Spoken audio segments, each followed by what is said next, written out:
नमस्कार दोस्तों, आज की स्टॉक लर्निंग में हम लोग जानेंगे एक फार्मास्यूटिकल कंपनी को लेकर के, लेकिन इसका कामकाज है आर&डी से लेकर रिसर्च एंड डेवलपमेंट पे कामकाज करती है कंपनी।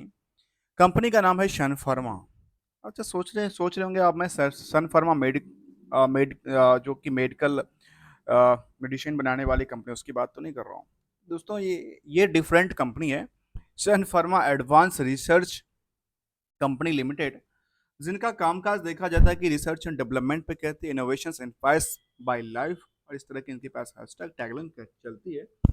कहती है कंपनी को लेकर के, जो Sun Pharma advance research company limited, जो कि is a critical stage biopharmaceuticals company that is a focus on the developing in innovatives, और जो कि इनोवेटिव्स के ऊपर, जो कि खास कर कह सकते हैं सिंपल सिंपल तरीके से रिसर्च एंड डेवलपमेंट पे कंपनी कामकाज करती है।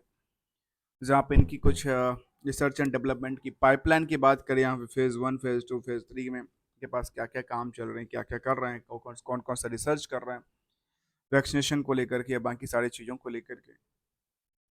आते हैं आज की स्टॉक लर्निंग में, यही जानेंगे इस कंपनी को लेकर के। इस कंपनी में जो चार्ट को देखेंगे तो लगेगा अच्छा, ये तो कुछ ऐसा जो कि बीच में एक अच्छी अच्छी खासी प्रॉफिट बनी होगी, और प्रॉफिट के बाद मार्केट में दोबारा इस सस्टेनेबिलिटी की तरफ भागती नज़र नहीं आती है।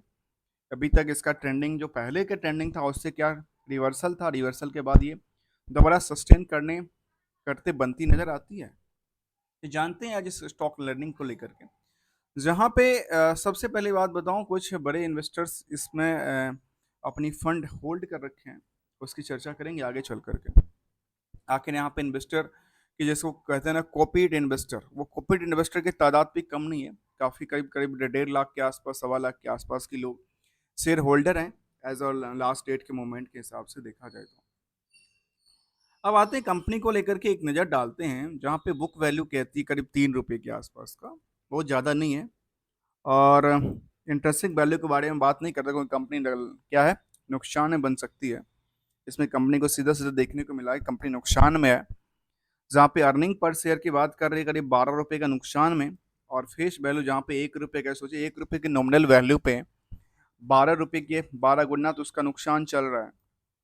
इसके बेसिस पे ईपीएस देखा जाए तो, जिसकी वजह से यहाँ पे स्टॉक में जो भीड़ है वो नहीं दिखाता, लेकिन ऑब्वियसली क्या है, भीड़ तो काफ़ी ज़्यादा है स्टॉक को लेकर के, क्योंकि इस आंकलन में जब निगेटिव रिजल्ट्स होते हैं उसके बाद भी मार्केट में यदि खरीदार बैठे हैं, इंटरेस्टेड हैं, तो मार्केट में जो पी है वो काफ़ी ज़्यादा होता है, लेकिन निगेटिव की वजह से यहाँ पे शो नहीं करता है। तो यहाँ पे देखा गया करंट प्राइस कहते हैं 225 के आसपास, और इसमें पहला जो यहाँ पे जो डिमांड और सप्लाई बनती है, उसके लिए पहला एंगल को देखा जाए तो कहते हैं डेट टू इक्विटी रेशियो, क्योंकि ये एक क्या करता है, ये प्रॉफिट को जो है ना वो दबाव बनाता है, और एक वो पार्ट है जो कि करंट रेशियो के बारे में जानते हैं, दोनों को एक ही साथ में स्टडी करते हैं। इसको देखा गया कि इसमें ये कहती है, जो एक तो दबाव बनाता है और एक क्या करता है, एक उधार सेल्स के बेसिस पे प्रॉफिट बुक्ड करता है। सीधा सीधा कहूँ तो प्रॉफिट को क्या करता है, बुक्ड करता है, और हमेशा प्रॉफिट या बुक्ड होता है, प्रॉफिट से ज़्यादा पैसा जो होती है वो बुकिंग की जाती है। अब यहाँ पे देखा गया कि हम इसको जानेंगे, जो आखिर यहाँ पे डेट टू इक्विटी के बारे में क्या कहता है, करंट रेशियो के बारे में क्या कहता है, और जो फ्यूचर्स एक्सपेक्टेशन होगी डिमांड रिसर्च एंड डेवलपमेंट, क्या उनमें कुछ ग्रोथ लेवल है, ये भी देखना जरूरी होगा। अब आते हैं दूसरी तरफ, जहाँ पे देखा गया इंडस्ट्रियल के पी भी कुछ नहीं कहता है। आरओई की बात करें तो ये भी नेगेटिव्स में है, आरओई की बात करें तो ये भी नेगेटिव्स में। अब ये सबके पीछे बताओ क्यों, मैं क्यों बता रहा हूँ, इन सब के पीछे जब देखेंगे, इंडिया के जो बड़े इन्वेस्टर्स हैं उनकी नाम निकल के आती है, और इस नाम में शायद आप जानते होंगे, मैं ज़्यादा नहीं कहूँगा, इंडिया के बड़े इन्वेस्टर के तौर पे ये लोग ये लोग कह सकते हैं बिग बुल्स की तरह कामकाज करते हैं, जहाँ पे कुछ ना कुछ पोजीशंस लगातार होल्ड करके बने हुए हैं। मतलब कुछ तो है मार्केट में, जहाँ पे कॉपीड इन्वेस्टमेंट के तौर पे देखा गया, काफ़ी सारे जो इन्वेस्टर्स हैं वो बने हुए हैं। आते हैं, जानते हैं। अभी तक आपने यदि चैनल को सब्सक्राइब, वीडियो को लाइक नहीं किया, कर लीजिए, क्योंकि हम कंप्लीट स्टडी की बात करते हैं, डिटेल्ड की बात करते हैं, विदाउट किसी रिकमेंडेशन और एडवाइजरी को लेकर के। नेट फिगर और फिगर को स्टडी लेते हैं एज ए लर्नर ऑल्सो। चलिए जानते हैं इसको। पीयर्स में यहाँ जो नहीं आ रहा था, उसका रीजन ये था, जहाँ पे एक ही कंपनी को लिस्ट में रखा गया, लेकिन लगता है कि इसमें और भी कंपनी शामिल होगी, जो कि शामिल के लिस्ट में यदि देखा जाए तो पीयर्स में कुछ और कंपनी शामिल हैं, चाहे वो जेनिथ ड्रग्स हैं, या फिर लिंका है, सन फार्मा एडवांस के साथ साथ पंचशील ऑर्गेनिक्स हैं, ढेर सारा कंपनी है। लेकिन यहाँ पे इसके बेस पीयर्स में केवल इसी को शामिल किया गया है। चलिए कोई नहीं, अब इसको आगे चलते हैं और समझते हैं जो इनकी बेसिस पे क्वार्टरली रिजल्ट को लेकर के क्या कहती है, और क्वार्टरली रिजल्ट की तरफ देखेंगे आखिर इसमें क्या न्यू चीज़ निकल के आ रही है, तो हम जानते हैं इसको। क्वार्टरली रिजल्ट में जो मैनेजमेंट की अपडेट की बात करें, उसमें सेल्स में क्या हो रही है। सेल्स में कोई बड़ी फेरबदल नहीं था, बहुत उछाल उछाल और चढ़ाव नहीं था, उतार चढ़ाव नहीं था। यहाँ पे ये देखा गया कि नियर अबाउट द सेम रहा, चाहे वो क्यू और क्यू के हिसाब से देखें और वाई ओ वाई से कंपेयर करके देखें तो यहाँ से गिरावट था। इसके बाद दूसरी तरफ देखें तो ऑपरेटिंग प्रॉफिट को लेकर कहती है, जो लगातार जो सिलसिला था वो सेम रहा, मतलब कोई जो लगातार था वो करीब 600% से जो नुकसान था वो 555% तक रिकवर होके आया। लेकिन वाई ओ वाई में क्या था, ये गिरावट था, और क्यू और क्यू में थोड़ा सा ये इंक्रीज किया था। प्रॉफिट के बारे में यदि देखा जाए तो इसके बारे में जो प्रॉफिटेबिलिटी थी उसमें क्या हो रही है, उसमें भी लगातार सेम प्राइस के आसपास अटकी पड़ी है। और इसके बाद देखा जाए तो इसमें कुछ और चीज़ को देखें तो यदि क्यू और क्यू से कंपेयर करेंगे तो फिर गिरावट है, और वाई वाई से देखें, सॉरी, इंक्रीज किया है। और वाई वाई से यदि कंपेयर किया जाए तो नियर अबाउट द सेम रहा। अब इसके पीछे हिस्टोरी जो पूरे के साल दर की डेटा की बात करूं, उसमें क्या परफॉर्मेंस लेवल है, जो कि रिसर्च एंड डेवलपमेंट पे कामकाज करती है। तो यहाँ पे 24 में गिरावट थी, और लास्ट 12 महीने में भी गिरावट देखने को मिला। ऑपरेटिंग प्रॉफिट में कई गुना की क्या हुआ, इंक्रीज हो जाती है, मतलब डिक्री डिक्रीज हो गई बेसिकली प्राइस को लेकर के, मतलब नुकसानदायक ज़्यादा रहा। नुकसान जायद ज़्यादा रहा तो यहाँ पे ये क्या देखने को मिलता है, जहाँ पे जो नेट प्रॉफिट की पार्ट थी वो भी निगेटिव में ही शो करती नजर आई है। अब यहाँ एक सवाल उठता है, क्या ये सबके सब जो था वो बुक्ड किया गया है, या इसको समझा गया है। यहाँ बुक्ड वाली बात को लेके देखें तो हमें दो फैक्टर को देखना जरूरी है। क्या उनका बोरोइंग्स की पार्ट भी है, कहती है हाँ, उन्होंने बोरोइंग्स को काफी ज्यादा इंक्रीज किया था। जब बोरोइंग्स इंक्रीज किया था तो इनका यूटिलाइजेशन की बात क्या करती है।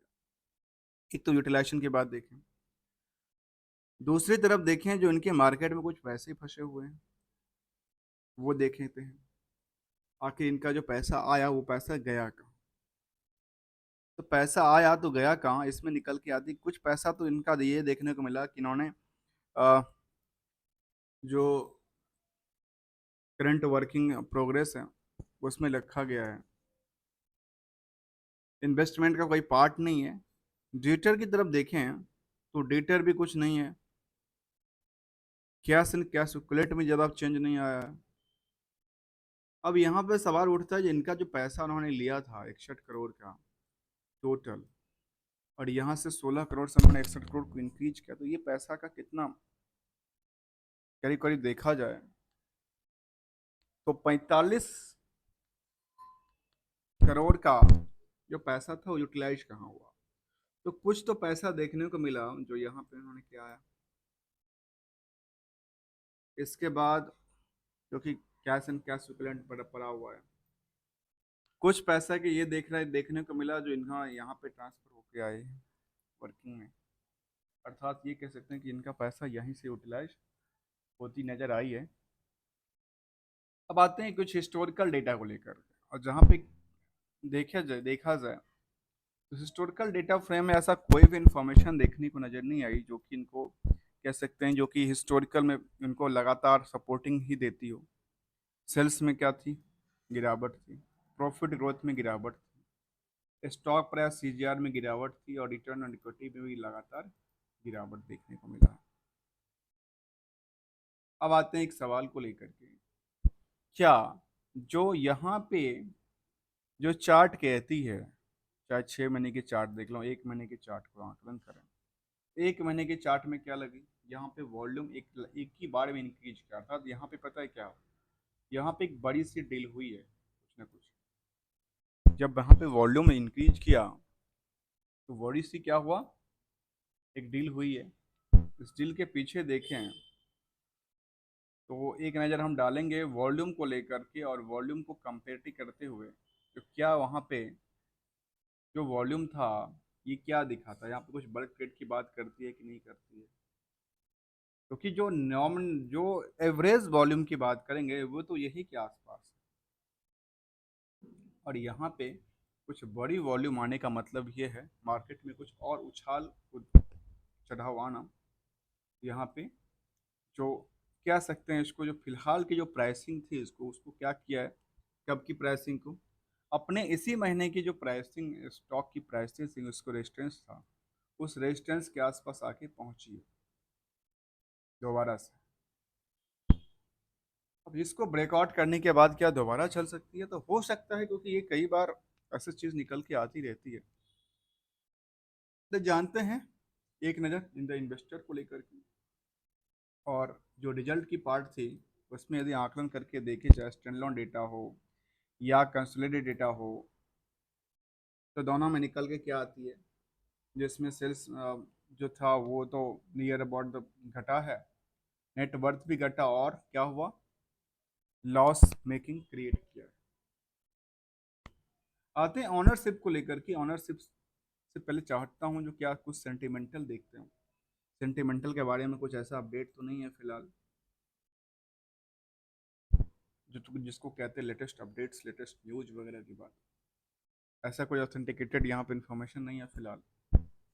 इसके बाद हम आते हैं शेयर होल्डिंग पैटर्न को लेकर के, जहाँ पे देखा गया है कि 65% से ज़्यादा, 66% होल्डिंग इज द प्रमोटर्स और rest holding is the public.